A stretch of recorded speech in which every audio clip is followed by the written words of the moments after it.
guys, welcome back again from Tampa Bay on a beautiful morning. I am really not quite awake yet though.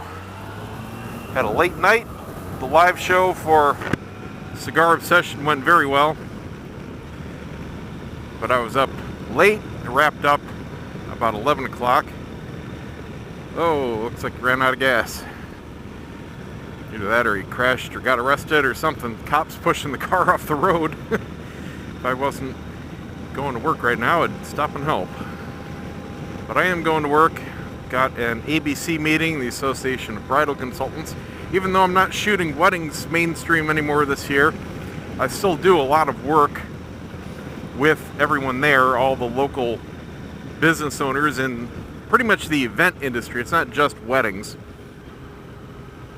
Today I'm going to not only attend the meeting, but speak a little bit.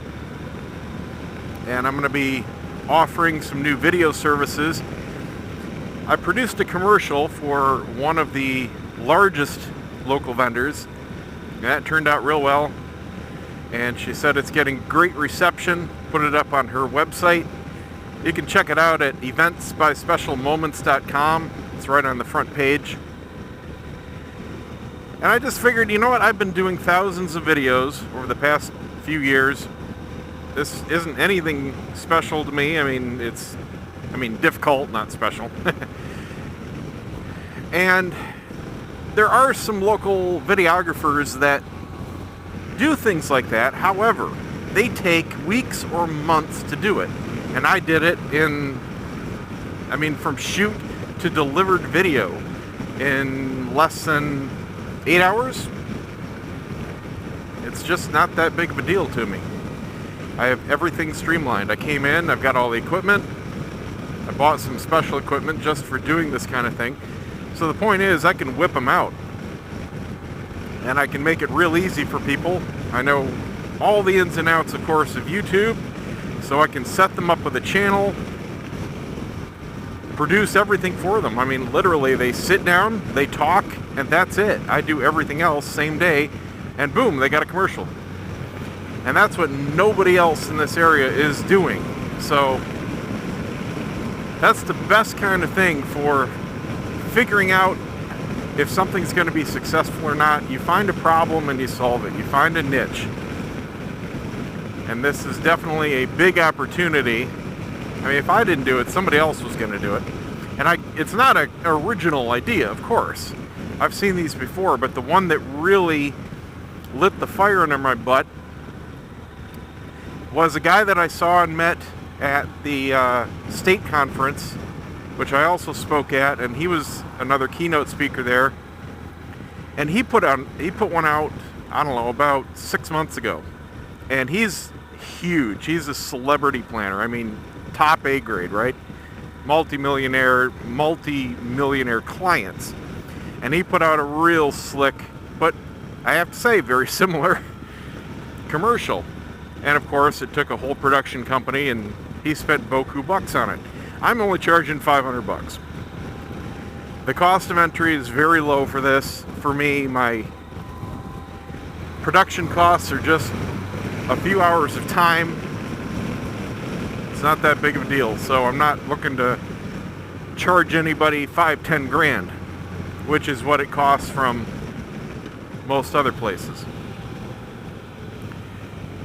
And the point is, I don't know a single vendor, even the one I did it for, which is the largest event planner in the whole Tampa area. I don't know anybody that would pay that kind of money for it, because they're not this multi-million-dollar company.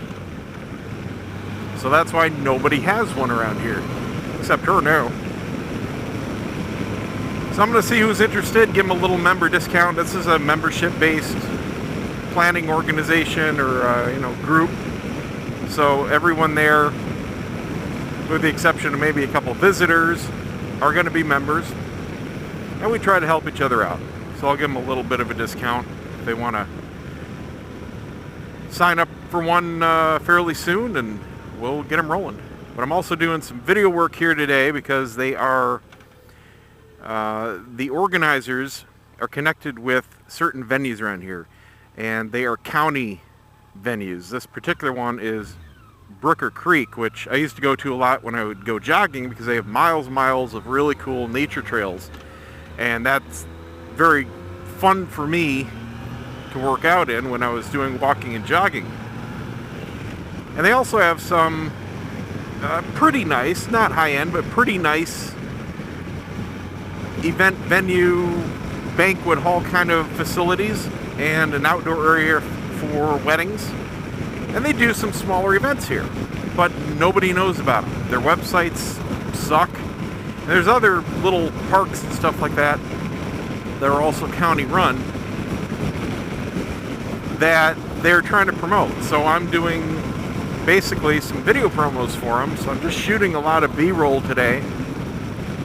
They were supposed to get me a script because I'm also doing the voiceover and talking points for it, but I haven't gotten that yet, so I don't know 100% what they want covered. However, I've been to the venue several times and I kind of know the area, so I'm just going to basically shoot everything I think they need and go from there. Shouldn't be that big of a deal. The meeting doesn't start till 11. I've got an hour and a half yet, so I should have an easy 45 minutes or so to shoot what I need to shoot. My setup for speaking is real easy. I've just got my Chromebook here on the bike and plug it into the projector and be good to go. So something else that's really cool going on. I was contacted the other day by a cool local bike shop. They do not only repairs and maintenance and installs and all that kind of stuff, but they do custom fabrication. Anyway, the owner contacted me and we are partnering. He basically wants to promote his shop, and of course I love any kind of cool new content to bring to you guys.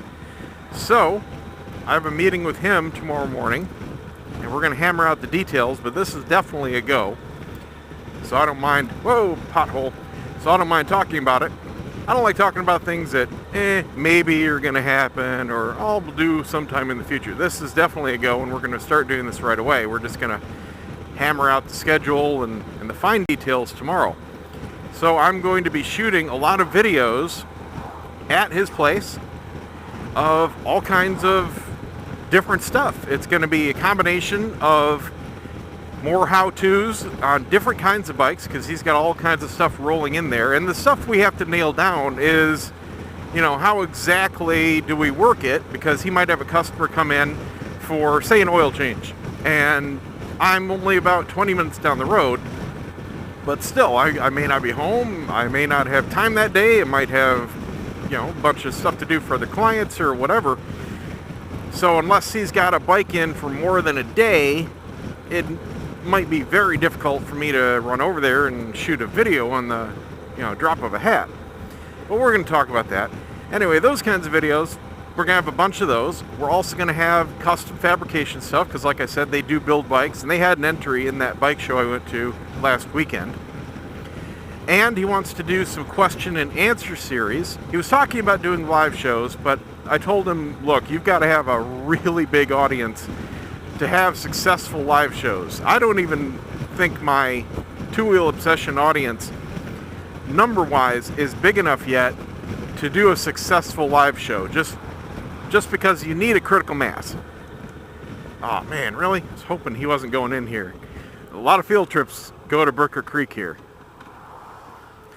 So I said, look, what I suggest doing is what I did the first couple years of Cigar Obsession before I had that critical mass, is do question and answer shows. You don't have to do them live. His point was to answer people's questions. He was thinking you'd only do that on a live show. I said, no. All you do is you put out feelers, you know, your Facebook page, email, in person, whatever, and you gather everybody's questions. And then you just do a video where you answer all those questions just from a list. And he's like, oh yeah, that's a great idea. So we're going to be doing some of those. He said he wants to start doing them once a month. I said, that's no problem at all. I really want to pass this guy, but I don't want to be a dick. Because the speed limit's like 15 through here, and it's all no passing, and you can't see. So I don't want to be one of those bikers. All just putts along. So that should be really cool. I'm excited to start getting those out. Should be, like I said, just a bunch of new stuff. It'll be new stuff to me too. And the coolest part, I don't have to do the work. I just have to shoot, which is 100% of the fun part. I mean, I love working on my own bikes, but working on them and filming on them takes a long time. When you guys see a video of me doing something, I mean, it could be a 10-minute mechanical job, but it translates into a 20-minute video because I have to talk. And yes, I've got some complaints. Oh, my videos are too verbose, and that could be shortened. And well, you know what? Not everybody in the world has a lot of experiences doing stuff, and it might be the very first time some of these guys are picking up a tool. And I want to make it easy for anybody to follow along and do their maintenance, because frankly, there's just nothing hard about working on your bike as long as you know what you're doing. So yeah, if you want to call it dumbing it down, I dumb it down. It works. It gets more people engaged to do the job. But yes, it's going to alienate those that are only looking for, give me the bottom line. What is this step I need to do? What's that step I need to do? That's not what my videos are about. You want that? Buy the service manual. That's all it does. That's all it's for. It's for those mechanics that already have the skill, that are just looking for the steps. My videos are for non-mechanics, Joe Blow. So there you go. And you quickly figure that out. But it doesn't stop the mass of morons from complaining about it. Well, guess what? I don't give a crap what your opinion is about it. Make your own damn videos. Oh, that's right. Nobody else is. Rolling in here. It's a long trek, about a mile, just to get to the parking lot. And then I've got about a quarter mile of boardwalks from the parking lot back to the facilities.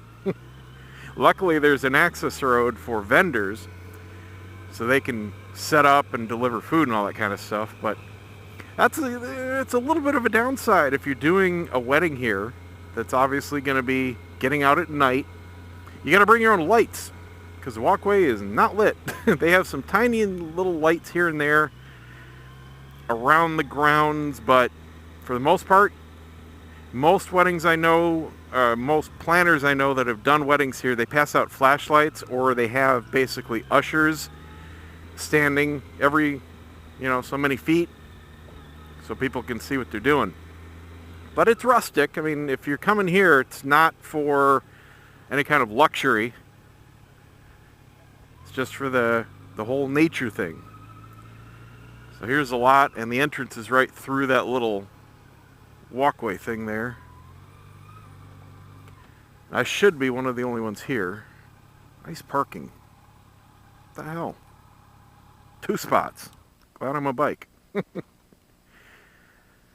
Oh.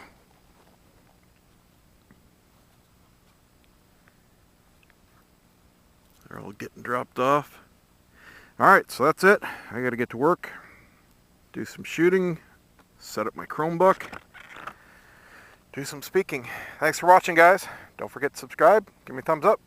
We'll see you next time.